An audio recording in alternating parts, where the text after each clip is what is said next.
പ്രിയ ദൈവവൈതലേ, യെശയ്യാ പ്രവാചകന്റെ പുസ്തകം 60-ാം അധ്യായത്തിലേക്ക് കടന്നു വരുമ്പോൾ പ്രവാചകനിൽ കൂടെ ദൈവത്തിൻ്റെ വചനം ശക്തിയോടെ വിളിച്ചു പറയുന്നു, ദൈവം നിനക്ക് നിത്യപ്രകാശം ആയിരിക്കും. വലിയൊരു കൂട്ടം ജനത അവർ വലിയ കഷ്ടത്തിൽ കൂടെ, പ്രശ്നത്തിനകത്തിൽ കൂടെ കടന്നുപോയി. ഒന്ന് സ്വസ്ഥതയിലേക്ക് കടന്നു വന്ന് സമാധാനത്തിൽ കൂടെ യാത്ര ചെയ്യാം എന്ന് ആഗ്രഹിച്ച് മുമ്പോട്ട് കടന്നു പോകുമ്പോഴാണ് അവരുടെ സമാധാനത്തെ പൂർണ്ണമായും നശിപ്പിച്ച് കളയത്തക്ക നിലയിൽ തന്ത്രങ്ങൾ മെനഞ്ഞുകൊണ്ട് ശത്രുക്കൾ എഴുന്നേൽക്കുന്നത്. ഈ ശത്രുക്കൾ എഴുന്നേൽക്കുന്ന ആ പശ്ചാത്തലത്തിൽ നിന്നുകൊണ്ട് അഭിഷിക്ത ദൈവപുരുഷൻ അധികാരത്തോടെ വിളിച്ചു പറയുക, ദൈവജനമേ, നിങ്ങൾ ഭയപ്പെടേണ്ട.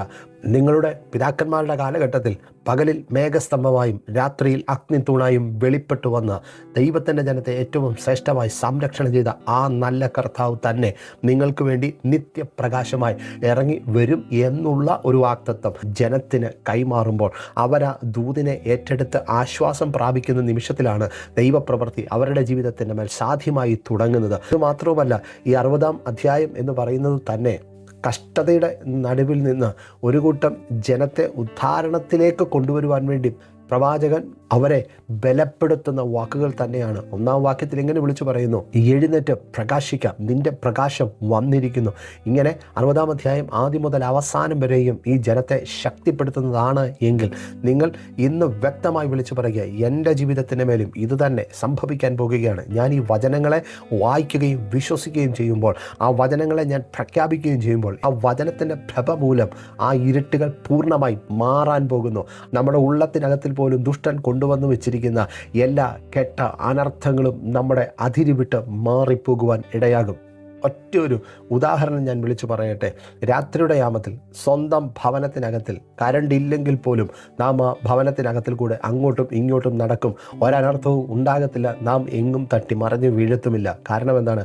ആ വീടിനെക്കുറിച്ചും ആ വീട്ടിനകത്തിൽ എന്തെല്ലാം വസ്തുക്കൾ എവിടെയെല്ലാം ഇരിക്കുന്നു എന്നുള്ള വ്യക്തമായ ധാരണ നമുക്കുള്ളതുപോലെ തന്നെ പ്രിയ ദൈവ പൈതലേ, ഈ ലോകത്തിനകത്തിൽ എത്ര ഇരുട്ട് ബാധിച്ചു നിൽക്കുമ്പോഴും നിത്യപ്രകാശത്തെ നമ്മിലേക്ക് പകർന്നു തരുന്ന ആ നല്ല കർത്താവ് നമുക്ക് വെളിച്ചമായി നാം കടന്നു പോകുന്ന വഴിത്താരകളിൽ എവിടെയൊക്കെ ദുഷ്ടനാകുന്നവൻ പതിയിരുന്നാലും ആ ദുഷ്ടൻ്റെ കെണിയിൽ പെടാതെ വണ്ണം നമ്മെ പ്രകാശത്തിനകത്തിൽ കൂടെ നടത്തുവാൻ ആ ദൈവം ശക്തനാണ് എന്നുള്ള ആ ബോധ്യത്തിനകത്ത് നീ മുമ്പോട്ട് ചുവടുവെക്കുമ്പോൾ നിന്റെ കാൽ കല്ലിൽ തട്ടിപ്പോകാതിരിക്കേണ്ടതിന് ദൂതന്മാരോട് ആലോചന പറഞ്ഞ് നിന്നെയും നിന്റെ കുടുംബത്തെയും ശ്രേഷ്ഠമായി സംരക്ഷിച്ച് വഴി നടത്തുവാനും ശക്തനാണ്. അതുകൊണ്ട് ഈ പ്രഭാതത്തിലും അധികാരത്തോടെ വിളിച്ചു പറ, യാഹാം ദൈവം എൻ്റെ നിത്യപ്രകാശമായിരിക്കും. ആ പ്രകാശത്തിൽ ഞാൻ നടക്കുമ്പോൾ ഇരുട്ടിൻ്റെ ആധിപത്യങ്ങൾക്ക് എന്നെ ഒന്നും തൊടാൻ കഴിയത്തില്ല. ആ വചനത്തിൻ്റെ ശ്രേഷ്ഠതയിൽ മുമ്പോട്ട് ചലിക്കുമ്പോൾ നീ ഒരു പരാജയമല്ല, വിജയമായി തീരും. ഈ പ്രഭാതത്തിൽ ആ വിജയത്തിലേക്ക് തന്നെ നടക്കുക.